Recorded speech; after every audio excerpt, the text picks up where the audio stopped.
दोस्तों, बहुत ही महत्वपूर्ण संदेश है। कृपया एक बार सुने जरूर। गैर हाजिर कंधे।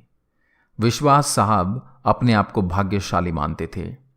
कारण यह था कि उनके दोनों पुत्र आईआईटी करने के बाद लगभग 1 करोड़ रुपए का वेतन अमेरिका में प्राप्त कर रहे थे। विश्वास साहब जब सेवानिवृत्त हुए तो उनकी इच्छा हुई कि उनका एक पुत्र भारत लौट आए और उनके साथ रहे। परंतु अमेरिका जाने के बाद कोई पुत्र भारत आने को तैयार नहीं हुआ। उल्टे उन्होंने विश्वास साहब को अमेरिका आकर बसने की सलाह दी। विश्वास साहब अपनी पत्नी भावना के साथ अमेरिका चले गए, परंतु उनका मन वहां बिल्कुल भी नहीं लगा और वे भारत लौट आए।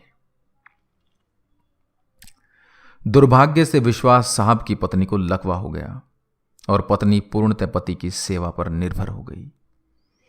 प्रातः नित्यक्रम से लेकर खिलाने पिलाने, दवाई देने आदि का संपूर्ण कार्य विश्वास साहब के भरोसे पर था। पत्नी की जुबान भी लकवे के कारण चली गई थी। विश्वास साहब पूर्ण निष्ठा और स्नेह से पति धर्म का निर्वाह कर रहे थे। एक रात्रि विश्वास साहब ने दवाई वगैरह देकर भावना को सुलाया और स्वयं भी पास लगे हुए पलंग पर सोने चले गए।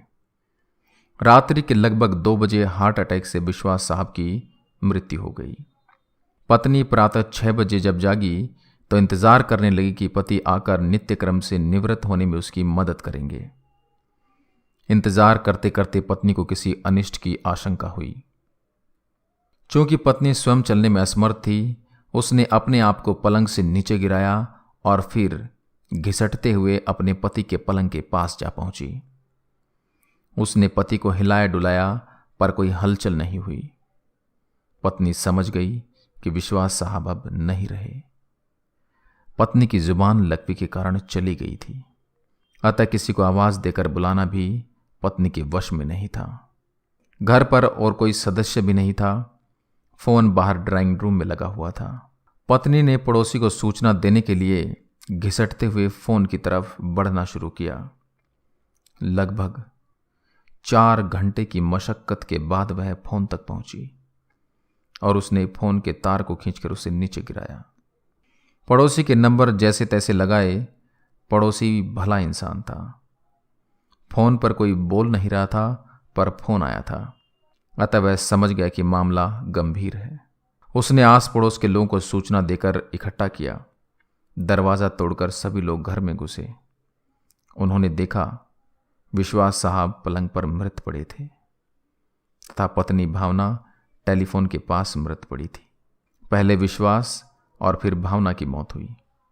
जनाजा दोनों का साथ साथ निकला। पूरा मोहल्ला कंधा दे रहा था, परंतु 2 कंधे मौजूद नहीं थे जिसकी मां बाप को सबसे ज्यादा उम्मीद थी। शायद वे कंधे करोड़ों रुपए की कमाई के भार के साथ अति महत्वाकांक्षा से पहले ही दबे हुए थे। लोग बाग लगाते हैं फल के लिए, औलाद पालते हैं बुढ़ापे के लिए। कुछ ही औलाद अपना फर्ज निभा पाते हैं। अति सुंदर कहा है कवि ने, मत शिक्षा दो इन बच्चों को चांद सितारे छूने की। चांद सितारे छूने वाले छू मंतर हो जाएंगे। अगर दे सको शिक्षा तो दो तुम इन्हें चरण छू लेने की। जो मिट्टी से जुड़े रहेंगे वही रिश्ते निभाएंगे। कृपया इसे बच्चों को जरूर सुनाएं। अच्छा लगे तो अपने दोस्तों के साथ शेयर करें। जय हिंद, जय भारत।